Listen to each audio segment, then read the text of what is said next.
शरद sir, काफ़ी नतीजे हैं तो एक एक मिनट में हमें ये फिनिश करने होंगे, लेकिन ये वही नतीजे लिए गए हैं जिन पर हमारे दर्शक ज़्यादातर सवाल पूछते हैं, तो उनके सवाल भी कैटर होते जाएंगे। सर, वोडाफोन आइडिया कंपनी के रेवेन्यूज़ 4% बढ़े हैं और नेट लॉस तो कंपनी चली रही है, तो नेट लॉस अभी बढ़ा है, 6432 करोड़ से बढ़कर 7176 करोड़ रुपए का लॉस रहा है। लेकिन एबिटा बढ़ा है 8% और मार्जिन्स भी बढ़े हैं 40% से बढ़कर 41.6% हुए हैं। एबिटा और एबिटा मार्जिन ही कंपनी के लिए इस समय ज़्यादा इंपॉर्टेंट है और कंपनी का रेवेन्यू भी इंपॉर्टेंट है। वो इसलिए क्योंकि कंपनी की जो इंटरेस्ट कॉस्ट होती है वही कंपनी को लॉस में ले आती है। सर, वोडाफोन आइडिया आज रिकवरी की कोशिश तो कर रहा है, क्या करें सर वोडाफोन पर? ₹5.5 का टारगेट है विवेक जी। मुझे लगता है 8.5 पे एक बड़ा डिमांड सप्लाई जोन है। धीरे धीरे खिसक के ₹5.75 तक ये जाएगा प्रिसाइसली। तो बिल्कुल शॉर्ट अभी बने हुए हैं, मुझे लगता है अभी और गिरावट बाकी है। इस काउंटर पर तो कुछ अच्छा हो ही नहीं रहा है। शरद सर ने अभी अभी आज तो रेड फ्लैग दिखा दिया। नालको यहाँ पर सर रेवेन्यू 31%, नेट प्रॉफिट 458% बढ़ा है, एबिटा 290% और मार्जिन्स तो 3 गुना हो गए, लगभग 13% से बढ़कर 38.7% हो चुके हैं।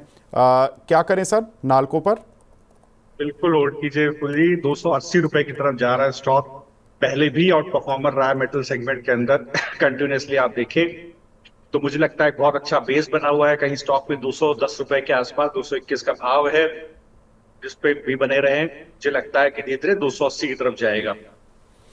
मार्केट की स्थिति भी वही है, रोज ग्रीन में खुलता है, होप देता है कि शायद आज रिकवर हो जाएगा और रोज फिर रेड में आ जाता है। तो ये परंपरा शायद एफआईज और मार्केट दोनों ने ही बना ली है।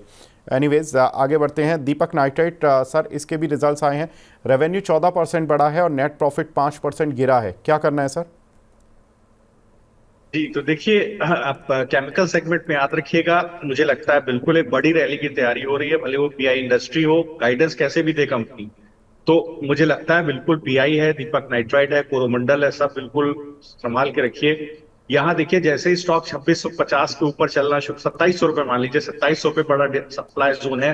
2700 के ऊपर चलना शुरू करेगा, बुलिश हो जाएगा। मुझे लगता है कोई भी गिरावट आती है बिल्कुल खरीदना चाहिए आपको। ₹2400 तक बिल्कुल इसके अंदर खरीदारी बनती है। 2600, जैसा आपको बताया, 2650 2700 के ऊपर बुलिशनेस बनेगी। लंबे टारगेट ऊपर की तरफ खुलेंगे 3100 3150। जी, नेक्स्ट काउंटर सर आईएफसीआई। यहाँ पर अगर देखें तो कंपनी की इनकम तो 80% बढ़ी है, लेकिन कंपनी प्रॉफिट से लॉस में आ गई है 21 करोड़ के। शेयर फ्लैट है, बिल्कुल फ्लैट है। सर, क्या करना चाहिए इसमें? जी तो जब तक ₹68 के ऊपर ना सेटल हो जाए तब तक बिल्कुल खरीदिएगा नहीं। अगर आप नहीं है तो अवॉइड कर दीजिए। अगर हैं तो ₹50 के पास एक अच्छा डिमांड जोन है, उसी को पकड़ के चलिए। जब तक 50 के नीचे ना खिसके ना बेचेगा। नई एंट्री 68 के ऊपर सस्टेन करे तो खरीदिएगा ₹80 के टारगेट के लिए।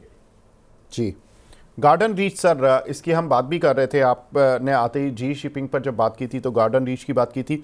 रेवेन्यू 28%, प्रॉफिट 21% बढ़ा है, एबिटा 41% बढ़े हैं और मार्जिन्स भी 60 बेसिस पॉइंट बढ़े हैं। नतीजे ठीक ठाक आए हैं, एक्सपेक्टेशन से बेटर कहे जा सकते हैं। सर, क्या करना है?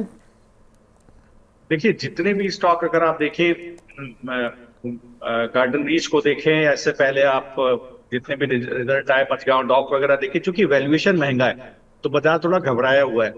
मुझे लगता है 1350 के पास एक बहुत अच्छा बेस बना हुआ है स्टॉक का। लेकिन मैं खरीदारी तब करूंगा जब 1640 के ऊपर निकल जाएगा। एक बार 1640 के ऊपर सस्टेन कर जाएगा तो कम से कम 1990 का टारगेट आपको यहाँ देखने को मिलेगा।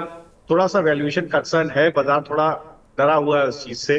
तो थोड़ा चलने दीजिए, फिर इसका खरीदारी कीजिए। या कम से कम अगर आप थोड़ा ज्यादा पसंद करते हैं पीएसयू स्पेस, मतलब ये पर्टिकुलर स्पेस शिपिंग इंडस्ट्री, तो 1510 के ऊपर निकलने दीजिए, इसके बाद ही खरीदिएगा।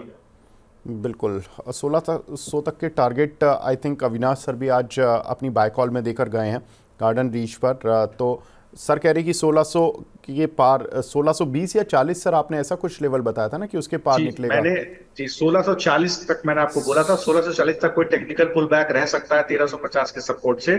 स्ट्रेंथ 1640 के ऊपर ही आएगी। जी, तो फ्रेश स्ट्रेंथ 1640 के ऊपर आएगी। मिश्र धातु सर, इसके भी रिजल्ट्स देखने के लिए मिले हैं, रिजल्ट्स तो ठीक ठाक देखने के लिए मिले हैं।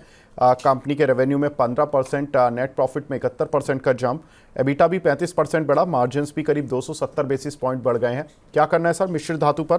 मिधानी के नाम से आता है ये काउंटर। जी बिल्कुल। तो देखिए, एक बड़ा सप्लाई जोन है 345 का, 345 350, ये जो जोन है ये बहुत लंबे समय के बाद इसका टूटा है पिछले 3 सप्ताह में। इसके ऊपर जब तक सेटल नहीं होता, बुलिशनेस नहीं आएगी, थोड़ा सा अवॉइड कर दीजिए। 345 के ऊपर निकल जाए, सेटल कर जाए, खरीदिएगा। इन दैट केस आपको पुल बैक आएगा 410 रुपए तक। सर आज 5% ऊपर है। अब आई आई डोंट थिंक कि किसी ने सुबह बाय भी किया होगा। आई डोंट थिंक कि किसी के पास, जिसके पास होगा उसको सेल करने की अपॉर्चुनिटी मिली होगी, क्योंकि सारे शेयर्स नीचे इतना आ गए हैं। तो कोई मतलब आज अगर पुल बैक आता है दोबारा, अगर मार्केट में कोई पुल बैक आता है और ये अपने हाइस की तरफ चला जाता है तो क्या करना है? 341 के आसपास आ जाता है तो फिर आप 300 रुपए का स्टॉप लॉस पकड़ लीजिए। 300 रुपए जो आज डे लो है, इस वीक का लो है, ओके। उसी को आप स्टॉप लॉस रखिए और बने रहिए। देखिए कि अगर आपको ब्रेकआउट मिल जाता है 345 के ऊपर, तो लंबा टारगेट ऊपर तरफ खुलेगा आपका 410 रुपए का। That will be good swing trade actually. ठीक है।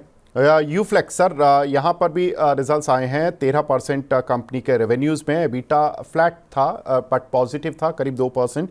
एबिटा मार्जिन्स थोड़े से ज़रूर स्लगिश रहे हैं, करीब 11.5 से 10.2% आए हैं, लेकिन नेट प्रॉफिट बढ़ा है 2%। लेकिन इंपॉर्टेंट ये है कि कंपनी के क्यू ऑन क्यू नतीजे काफ़ी अच्छे हैं, लॉस टू प्रॉफिट आई है कंपनी। सर कैसे देखें यूफ्लेक्स को? बिल्कुल, देखिए बेस बना हुआ है स्टॉक का कहीं 540 रुपए के आसपास। वही इसका डिमांड जोन है, वो नहीं टूटना चाहिए। मुझे लगता है कि बड़ी स्ट्रेंथ आएगी जब 622 के ऊपर निकलेगा, सेटल करेगा, 760 रुपए का टारगेट बनेगा। तो बिल्कुल आप सही कह रहे हैं। अगर कोई एंट्री करना चाहे, थोड़ा रिस्क ले सके, तो जैसे ये स्टॉक कहीं आज देखिए स्टॉक का भाव है 565, अगर ये 585 के ऊपर सेटल हो जाए, बिल्कुल आप खरीद लीजिए। इसी वीक का जो लो है 565, वहीं पर आप अपना स्टॉप लॉस लगाइए। मुझे लगता है ब्रेकआउट आएगा 760 की तरफ जा सकता है। जी। अगला काउंटर सर दिलीप बिल्डकॉन, जिसके कि नतीजे हमें कल देखने के लिए मिले हैं। इसके भी नतीजे एक बार देख लेते हैं। रेवेन्यू 13% डाउन हुआ है। नेट प्रॉफिट 263% बढ़ा है। एबिटा 47% बढ़ा है। मार्जिन्स 830 बेसिस पॉइंट बढ़े हैं। सर रिजल्ट्स तो काफ़ी अच्छे हैं, लेकिन काउंटर पर क्या करना है आप? रिएक्शन आज इस तरह का है कि 4.5% नीचे है। देखिए बिल्कुल, अगर आप देखेंगे तो आज ये अपना 50 week expansion moving average touch कर रहा है, उसके नीचे खिसक गया इनफैक्ट। तो कुछ चीजें जो बाजार को शायद पसंद नहीं आई है। मुझे लगता है कि ये इसको 445 का जोन नहीं तोड़ना चाहिए। 445 का बहुत बड़ा 10 जून के आसपास एक बड़ा डिमांड जोन बना था, उसको नहीं तोड़ना चाहिए। उसको तोड़ेगा तो फर्दर वीकनेस 400 रुपए की तरफ आ जाएगी। तो थोड़ा रुकिए, वेट कीजिए, इसको सेटल होने दीजिए। कम से कम इसको निकलने दीजिए 475 के ऊपर। अब 457 का भाव, 475 के ऊपर सस्टेन करे तभी खरीदिएगा। या अगर थोड़ा कंजर्वेटिव हो जाइएगा तो 510 रुपए के ऊपर खरीदिएगा, अभी अवॉइड कर दीजिए। जी।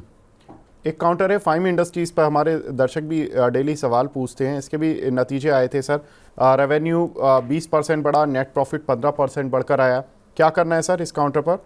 आपने फाइन ऑर्गेनिक ऑर्गेनिक इंडस्ट्री की बात कर रहे हैं। इंडस्ट्रीज सर, जो 1473 रुपए पर चल रहा है।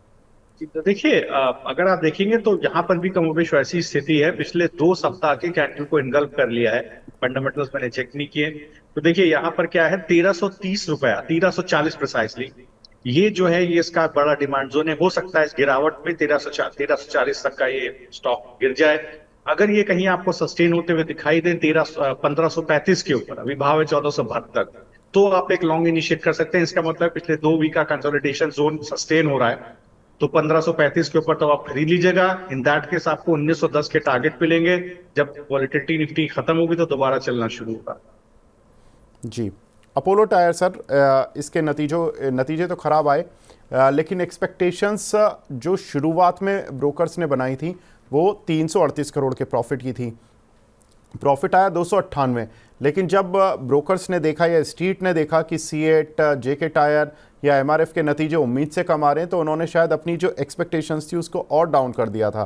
कल ये काउंटर काफ़ी महीनों बाद 450 के लेवल के करीब आ गया था, लेकिन आज नतीजों के बाद उतना ही तेज बाउंस बैक, करीब 5% ऊपर है। अब क्या करें सर, ये बाउंस बैक टेम्परेरी है या परमानेंट रहेगा? तो देखिए बिल्कुल सही कह रहे हैं आप। कहीं ना कहीं बाजार ने डिस्काउंट कर लिया था कि खराब रिजल्ट आएंगे Q2 के, और पहले रिजल्ट से पहले गिरावट आ गई थी। लेकिन यहाँ पर एक बड़ा सप्लाई जोन है 510 रुपए, 510 रुपए के आसपास।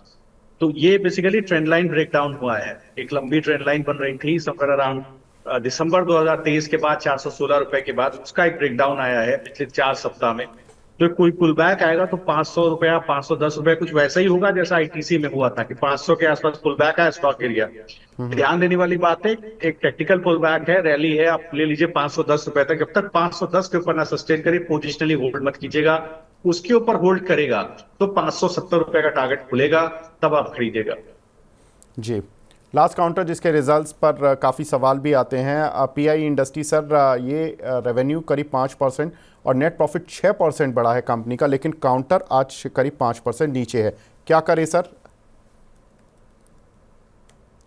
तो देखिए बिल्कुल पीआई इंडस्ट्री में देखिए दिक्कत कुछ नहीं है, रिजल्ट बहुत अच्छे हैं, लेकिन जो मार्जिन गाइड जो आगे का गाइडेंस दिया मैनेजमेंट ने वो शायद बाजार को पसंद नहीं आया। इसमें देखिए स्टॉक में गिरावट देखने को मिल रही है, तो बिल्कुल यहाँ पर आप देखेंगे थोड़ा सा दिक्कत है। मुझे लगता है बिल्कुल इस गिरावट में मुझे लगता है खरीदारी करनी चाहिए। करीब 4,3800 रुपए से 4,000 रुपए का इसके अंदर एक बेस है। ये एक निजक रिएक्शन है, बाजार में सेंटीमेंट खराब है उसका। बिल्कुल जो इधर जो 3800 से 4,000 में खरीदारी करेगा स्टॉक के अंदर, बिल्कुल उसको 4820 ऊपर की तरफ 5270 तक के भाव कम से कम 2 क्वार्टर में देखने को मिलेंगे। तो बिल्कुल बाय ऑन डिप्स का व्यू है।